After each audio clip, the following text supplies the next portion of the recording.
ओम शांति। शिव परमात्मा के चुने हुए लाडले नीचे हाईएस्ट इन दी वर्ल्ड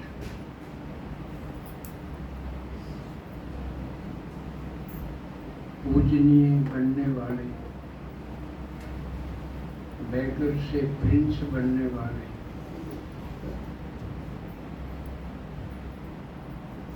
कल्प कल्प बाबा से मिलने वाले लकी और लवली बच्चों का, जिन्होंने इतनी गर्मी में मौसम की परवाह न करते हुए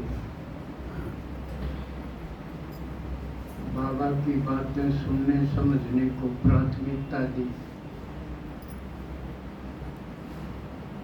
घर परिवार छोड़ के आने की हिम्मत की। इस हिम्मत के बदले में भोला बाबा आपको इतना देता है जिसका कोई हिसाब नहीं लगा सकता।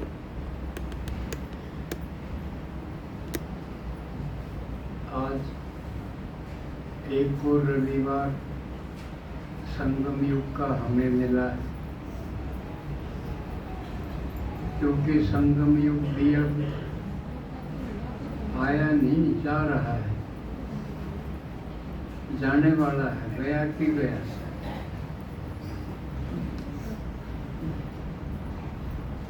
तो आज भी एक भक्ति के हिसाब से विशेष दिन है।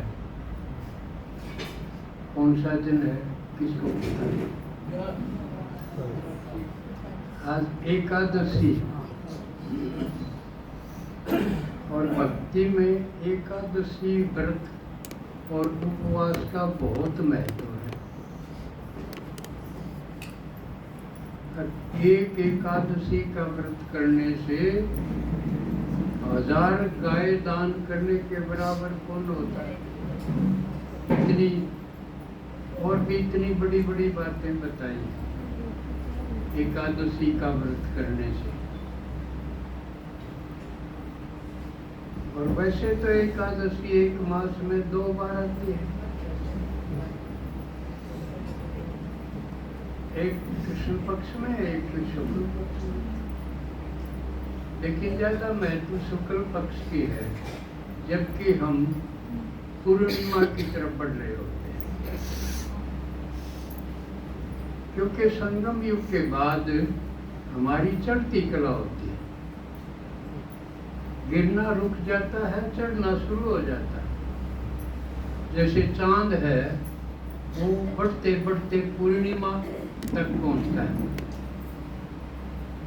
इसी प्रकार हम भी चढ़ते चढ़ते बढ़ते बढ़ते सतयुग के राजाई तक पहुंचते हैं। तो आज की एकादशी का नाम, इनके नाम भी है कई। आज की एकादशी का नाम दिया है मोहिनी एकादशी। अगर जेठ में आओगी उसको निर्जला एकादशी कहेंगे। वो आओगी जब उसका समझाओगे। आज के व्रत के बारे में बाबा ने जो टचिंग दी उसके बारे में बताओ। आप इसलिए भी भाग्यशाली हो कि यहाँ जो बताया जाएगा और कहीं नहीं बताया जाएगा। नकल नहीं है यहाँ, डायरेक्ट टचिंग।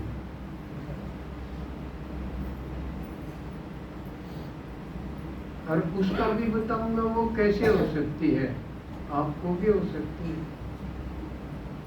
किसी को भी हो सकती है।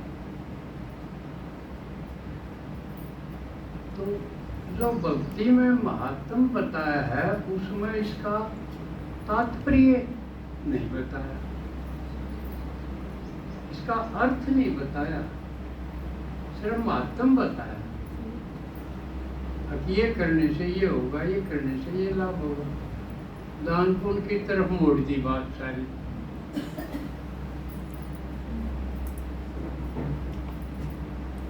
तो एकादशी माने कितने हो गए? 10 और 1। एकादशी का मतलब है 10 और 1 11।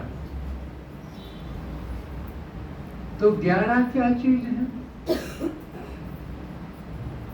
उनका व्रत करना और उपवास। व्रत और उपवास इनका भी अलग अलग मतलब। 5 कर्मेंद्रियां होती हैं, 5 ज्ञानेंद्रियां होती हैं। ज्ञानेंद्रियां माने जिनसे हम ज्ञान प्राप्त करते हैं। जैसे देख के हमें ज्ञान प्राप्त होता है, ये चीज ये है, ये देखने से। तो आंखें क्या होगी? ज्ञान। सुनने से हमें ज्ञान होता है, तो कान के हो गए? ज्ञानेंद्रिय। कोई चीज सूंघने से पता चलता है कि यह चीज के है, सूंघ के देखने।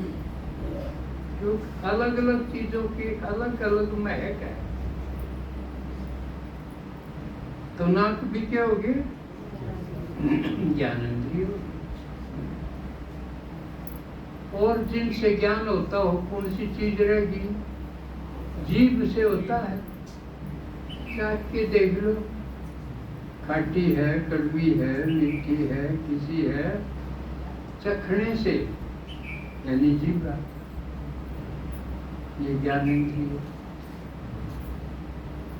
और केले चेहरे होगी नहीं। हाँ देखो भाई, देखा नहीं पता। कोई चीज स्पर्श करने से पता चलता है, ये कड़वी है, सॉफ्ट है, चिकनी है, किसी है। तो त्वचा, चमड़ी, ये भी ज्ञान है। तो ये 5 ज्ञान इंद्रिय होगी जिनसे हमें ज्ञान होता है। भिन्न भिन्न वस्तु, कौन सी वस्तु कैसी है।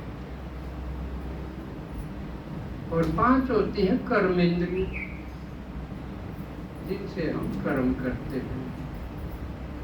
हाथ के हुई कर्म इंद्रिय, पाँव क्या हुए? चलने का काम करते हैं।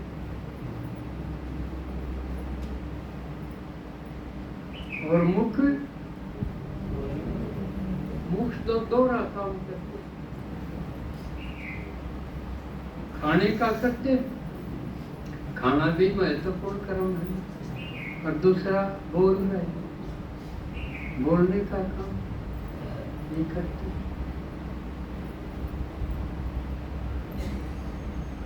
और आंखों से संकेत भी करते हैं हम। सिर्फ ज्ञानेंद्रिय नहीं, कर्मेंद्रिय का काम भी करते हैं। और जिनसे हम मल त्याग करते हैं, वो भी एक कर्म है महत्वपूर्ण, वो भी कर्मेंद्रिय। 5 कर्मेंद्रियां हैं, 5 ज्ञानेंद्रियां हैं, और इनसे ज्ञान और कर्म होता रहता है। 10 हो गए। 11वां है मन। ये भी करता रहता है, सोचना, विचारना, संकल्प करना। ये भी बहुत महत्वपूर्ण कर्म। ये 11, इन 11 में हम लगे रहते हैं। फुर्सत नहीं रहती, इन में लगी रहो। तो योगियों ने देखा भाई ये तो 24 घंटे ही में लगे रहो। फिर चिंतन मनन, भगवान, उसका खोज, मिलना, आनंद, ये कब कराएंगे? इन में लगे रहे तो ये बताया कि 11 को कंट्रोल करो।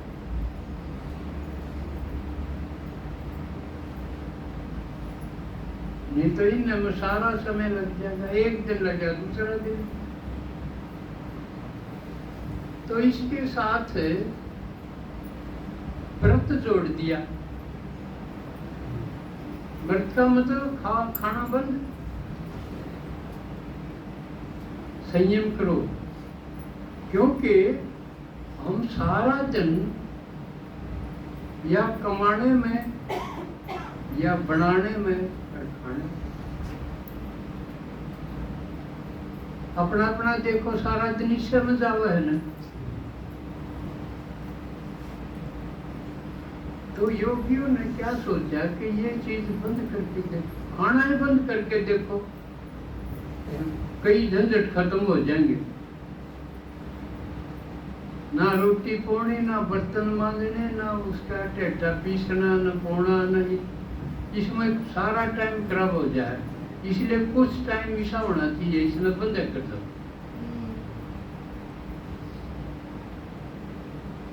ये तो हो गया व्रत। जो भट्टियां हैं वो इसकी यादगार है, लेकिन हम मधुबन जाकर हमने खान का घना सौदा मिल जाए, ये गड़बड़ कर दी, ये भट्टी नहीं हुई। असली भट्टी तो ये व्रत और उपवास है जो भक्ति में दिखाया है, लेकिन हम उसका मतलब भूल गए, किसी ने बताया नहीं, इसलिए जोड़ दिया कि खाना ही बंद कर दो, ना चूल्हा जलाना, न किमें करना, सारा समय बच जाएगा। और नहीं तो महीने में 2 बार तो करो, एकादशी 2 बार आवे, और एकादशी 3 दिन चल रहा है यार। कल शुरू होगी थी यार 11 बजे, और आज 1:50 नहीं रहेगी, और तड़के इसका समापन होगा। 3 दिन चाहिए, इसका मतलब 3 दिन की भट्टी होगी, और उसमें खाना बंद। आज भी आओगे उसमें पीना भी बंद, पानी भी नहीं पीना, और कसूती गर्मी, प्रकृति के साथ एकदम युद्ध है। प्रयोग ही बना दिए इसमें, प्रयोग करके देखो भाई तुम्हारी प्यास के तरह है,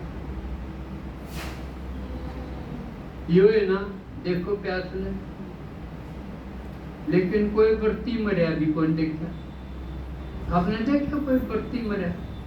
कोई पानी नहीं पिया जाए तो मर गया हो कोई। और गर्मी में और देखे होंगे आपने, कई महात्मा जो है ना, पंचधूनी लगा के चारों ओर गोशे ला के आग जलाकर बीच में बैठेंगे। वो प्रयोग है, चैलेंज है प्रकृति को। गर्मी देखा तू मेरा क्या कर देगी, तो प्रयोग ही होना भी चाहिए आदमी, नहीं डरता नहीं, आज गर्मी होगी मर गई, तड़का जाडा हो गया मर गई, यो कुछ नहीं। आत्मा पावरफुल है, वो कर्मातीत है, प्रकृति जीत है, माया जीत है, विजयी है, लेकिन प्रयोगी बनते को नहीं। इसलिए भट्टी यही करा करो, एकादशी को कर लो, वो बिना समझी करे हैं, अड़ा समझ के करो।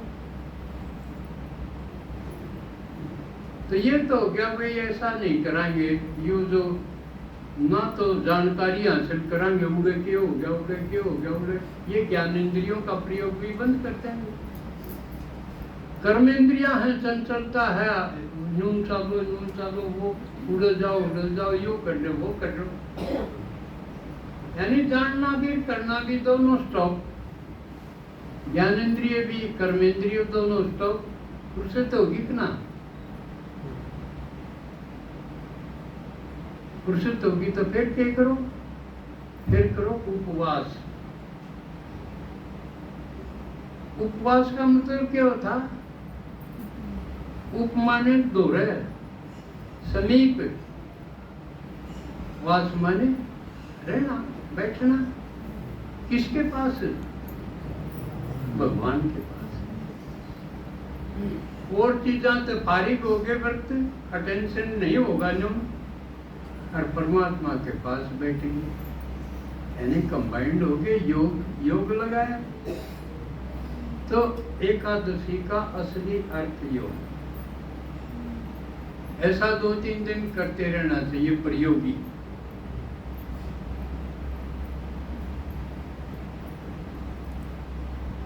बुद्धि इधर उधर जावे, खींच लो, क्योंकि आदत पड़ी हुई है ना भागने की। 2-4 बार में अभ्यास करोगे, अभ्यास के साथ ज्ञान से वैराग हो जाएगा। किस दौड़ेगी बुद्धि भाई? दुनिया में किस जाओगी? काम की दुनिया रही नहीं। जो ज्ञान नहीं था तब तो दौड़ती थी, क्योंकि जब तो नहीं सोचा था यह दुनिया है और तो कोई चीजें है नहीं। भगवान ने बता दिया तो रद्दी है, काग विष का समान है, या तो इसमें कित जाओगे? मुंह भी टट्टी में का 5 या तो के बढ़िया मानना कोई, या तो टट्टी जैसी दुनिया रहेगी। इसमें कित दौड़ोगे बुद्धि से भी, इसलिए इससे वैराग। तो इसलिए पास बैठने का अभ्यास और पुरानी दुनिया से वैराग, ये था दोनों, अभ्यास और वैराग्य। इससे सारी वृत्तियों का निरोध हो जाएगा, यानी चंचलता समाप्त, और आप शांत हो जाओगे,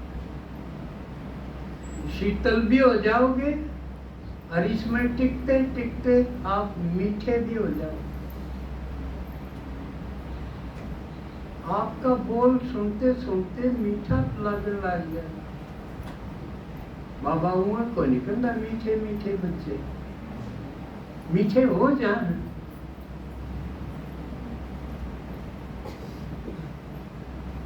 तो ये तो एकादशी। फिर मोहिनी क्यों लगाया? मोहिनी का एकादशी, ये फिर कथा उठा ली। अब एक बार देवताओं ने और असुरों ने सागर का मंथन किया, 14 रतन निकले, उसमें से एक अमृत भी निकला। अमृत के ऊपर झगड़ा हो गया। असुर भी सोचे भी हम भी अमर हो जाएंगे, ईश्वर पी लेंगे, वो अमर हो जाएंगे। तो एक समस्या पैदा होगी। तो विष्णु ने एक युक्ति निकाली। कथा के अनुसार ऐसा है, विष्णु ने मोहिनी रूप धारण कर लिया। विष्णु माने लक्ष्मी और नारायण, आधा रूप तो लक्ष्मी का था। तो कथा ये कव है कि विष्णु ने मोहिनी रूप धारण करके, और फिर राक्षस तो आए ना पी, वो तो मुँह पागल हो गए देखते देखते, और जो देवता थे उन्हें अमृत पी लिया। अब इसका तात्पर्य देखो, भगवान ने कन्या माताओं के ऊपर ज्ञान का कलश रख दिया, यूं था अमृत कलश। अब वे ये प्याऊंगी, तो कन्या माता मोहिनी रूप है, सारी दुनिया इनके पाछे हमीजा है, मोहिनी है ना। लेकिन जो भले आदमी थे, देवता थे, वे अमृत पी गए, और देवताओं ने मोहिनी रूप धारण कर रखा है। अब कुछ थोड़े से मेरे जी से थे, और बैठे शरीफ से देवता थे ना। तो अब कितने भी प्रदर्शनी करा, हाँ भाई कितने गाँव है, वो सारे असुर हैं, वो कौन आऊं? जो ठीक ठाक सिंपल से होंगे ना, तो न्यू सोचेंगे ये तो औरतों का काम है, फिर हम उनके पैदा नहीं हुए, थारे घर में कोई नहीं ना उड़े और कि मैं दिखाऊंगे अपने आप में है कुछ और। तो इसलिए इस एकादशी का नाम मोहिनी एकादशी पड़ा, क्योंकि विष्णु ने फिर मोहिनी रूप धारण करके जो देवता थे साधारण रूप में, जो असुरों से हार के भागे हुए थे, ये सारे असुरों से डरे हुए पिटे हुए भागे हुए हैं, क्योंकि राम में चालक किसकी है, जो असुर है उनकी चालक।